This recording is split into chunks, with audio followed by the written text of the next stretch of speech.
అస్సలాముఅలైకుం వరహమతుల్లాహి వబర్కాతుహు ఔజుబిల్లాహి మినశ్శైత్వానిర్రజీం బిస్మిల్లాహిర్రహమానిర్రహీం. సూరా 84 అల్ ఇన్షిఖాక్ 1-25 ఆయాతులు. అల్ ఇన్షిఖాక్ అనగా తెరువబడటం. పరిచయం. ఈ సూరా ముఖ్యంగా తీర్పు దినం గురించి బోధించింది. మొదటి ఆయతులోనే దీనికి పేరుగా పెట్టబడిన పదాలు వచ్చాయి. తీర్పు దినం నాటి భయానక పరిస్థితులను క్లుప్తంగా అభివర్ణిస్తూ ఈ సూరా ప్రారంభమవుతుంది. రోదసి, అంతరిక్షంలో చోటు చేసుకునే ప్రళయ భీకర పరిస్థితుల గురించి ఈ సూరా వివరించింది. ఆ రోజున ఆకాశం తెరువబడుతుంది, భూమి చదునుగా చేయబడుతుంది, పర్వతాలు చెల్లాచెదరవుతాయి, అందరినీ అల్లాహ్ ముందు హాజరుపరచడం జరుగుతుంది. ఈ సూరాలో అవిశ్వాసుల వైఖరిని తీవ్రంగా ఖండిస్తూ పరలోకంలో ఎదురయ్యే తీవ్రమైన శిక్ష గురించి హెచ్చరించడం జరిగింది. సన్మార్గంపై స్థిరంగా ఉన్నవారికి శాశ్వత స్వర్గవనాలు లభిస్తాయని ఈ సూరా పునరుద్ఘాటించింది. ఆయా నంబర్ 1. ఆకాశం బ్రద్దలైపోయినప్పుడు, అంటే ప్రళయం సంభవించినప్పుడు. ఆయా నంబర్ 2. అది తన ప్రభువు ఆజ్ఞను వింటుంది, దానికదే తగినది మరి. అంటే బ్రద్దలై పొమ్మన్న తన ప్రభువు ఆజ్ఞను అది శ్రద్ధగా వినటమేగాక దాన్ని అక్షరాలా పాటిస్తుంది. ప్రభువు ఆజ్ఞను విని దాన్ని తూచా తప్పకుండా పాటించడం తప్ప దానికి వేరే మార్గాంతరం కూడా లేదు. ఎందుకంటే సర్వాధిపతి ఆ ప్రభువు మాత్రమే. అందరూ తమకు ఇష్టం ఉన్నా లేకపోయినా ఆయనకు లోబడి మసలుకోవలసిందే. మరలాంటప్పుడు ఆయన ఆజ్ఞను ఎదిరించే దుస్సాహసానికి ఎవరు ఒడిగట్టగలరు? ఆయా నంబర్ 3.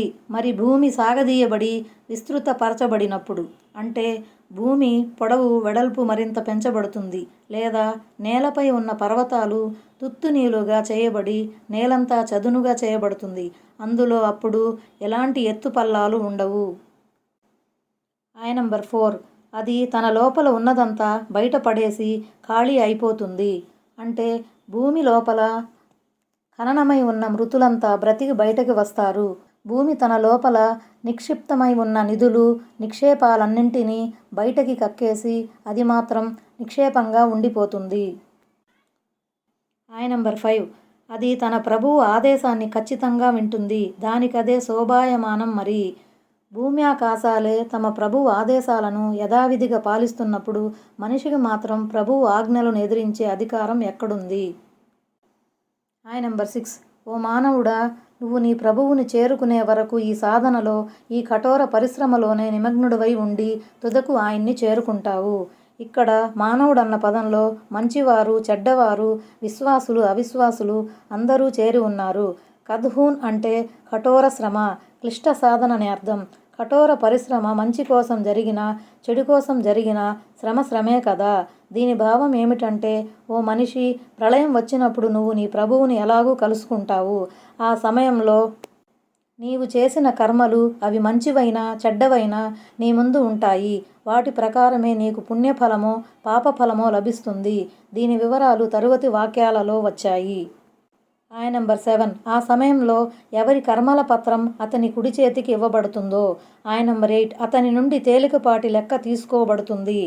తేలికపాటి లెక్క అంటే ఏమిటి? అదెలా ఉంటుంది అంటే, విశ్వాసి మోమిన్ కర్మల పత్రం విచారణకు వస్తుంది. అతని తప్పులు కూడా అతని ముందుకు తేబడతాయి. అయితే అల్లాహ్ తన దయాదాక్షిణ్యాలతో వాటిని మన్నిస్తాడు. హజ్రత్ ఆయిషా రజియల్లాహు అన్హా ఇలా అంటున్నారు, లెక్క తీసుకోబడిన వాడు చచ్చాడన్న మాటే అని దైవ ప్రవక్త సల్లల్లాహు సల్లం ప్రవచించినప్పుడు, ఓ దైవ ప్రవక్త సల్లల్లాహు సల్లం, దేవుడు నన్ను మీకు అర్పించుగాక, ఎవరి కర్మల పత్రం వారి కుడి చేతికి ఇవ్వబడుతుందో వారి నుండి తేలికపాటి లెక్క తీసుకోబడుతుందని అల్లాహ్ సెలవిచ్చాడు కదా. ఈ ఆయతు ప్రకారం లెక్క తీసుకోబడిన విశ్వాసి వినాశం పాలవుతాడని చెప్పబడలేదే అని నేను సందేశపడ్డాను. అప్పుడు ఆయన సల్లల్లాహు సల్లం ఇలా విశదీకరించారు, ఇది దైవ సమక్షంలో హాజరవటం మాత్రమే, అసలు విశ్వాసి పట్ల ఖచ్చితంగా లెక్క తీసుకోబడదు. విశ్వాసులు తమ ప్రభువు ఎదుట హాజరుపరచబడతారు. ఎవడైనా నిలదీసి అడగబడ్డాడంటే అతనికి మూడినట్లే. సహీ బుఖారీ. ఇన్షిఖాక్ సూరా తాత్పర్యం. ఆయా నంబర్ 9. అతను తన వారి వైపు సంబరపడుతూ వెళ్తాడు, అంటే తన కుటుంబీకుల్లో స్వర్గం పొందిన వారి వద్దకు, లేదా స్వర్గం పొందిన తన తల్లిదండ్రుల వద్దకు, లేదా స్వర్గంలో తనకు లభించే కన్యల వద్దకు. ఆయా నంబర్ 10. మరెవరి కర్మల పత్రం అతని వీపు వెనుక నుండి ఇవ్వబడుతుందో. ఆయన నంబర్ 11 అతను చావు కోసం కేకలు వేస్తాడు. అంటే అతను కేకలు వేస్తాడు, అరుస్తాడు, గోల పెడతాడు.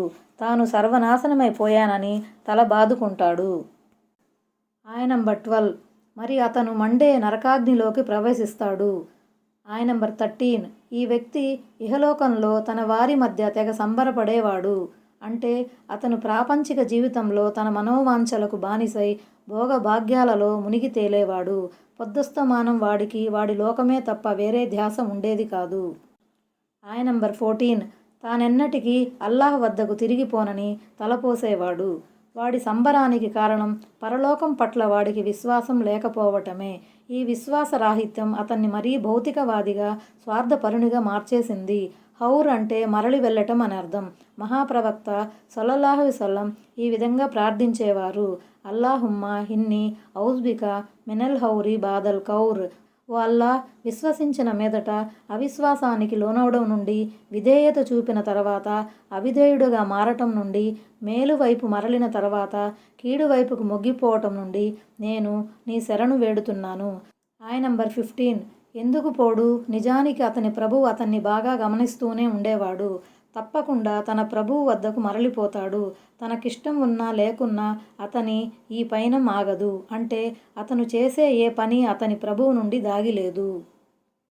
ఆయన నంబర్ 16 సాయంకాలపు ఎర్రని కాంతితోడు. సూర్యాస్తమయం తర్వాత ఆకాశంలో ప్రస్ఫుటమయ్యే ఎరుపుదనాన్ని షఫక్ అంటారు.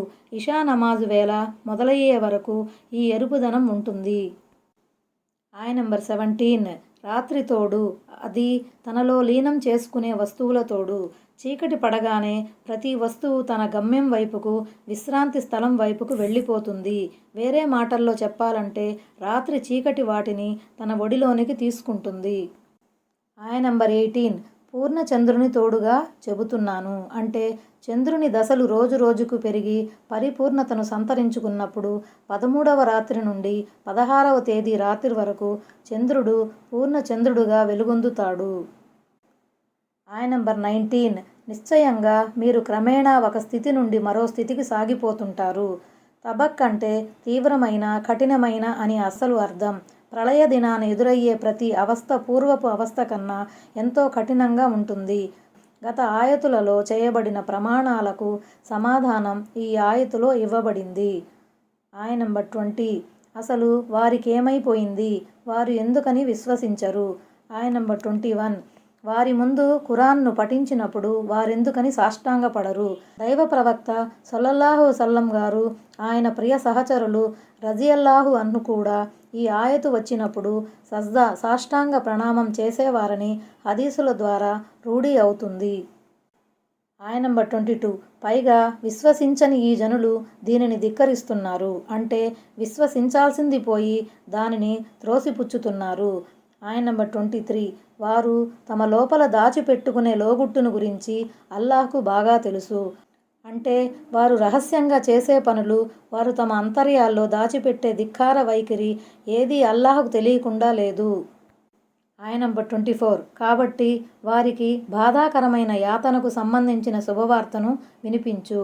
ఆయన నంబర్ 25 అయితే విశ్వసించి సత్కార్యాలు చేసిన వారికి మాత్రం ఎన్నటికీ తరగని పుణ్యఫలం ఉంది. అస్సలాము అలైకుం వరహ్మతుల్లాహి వబరకాతుహు.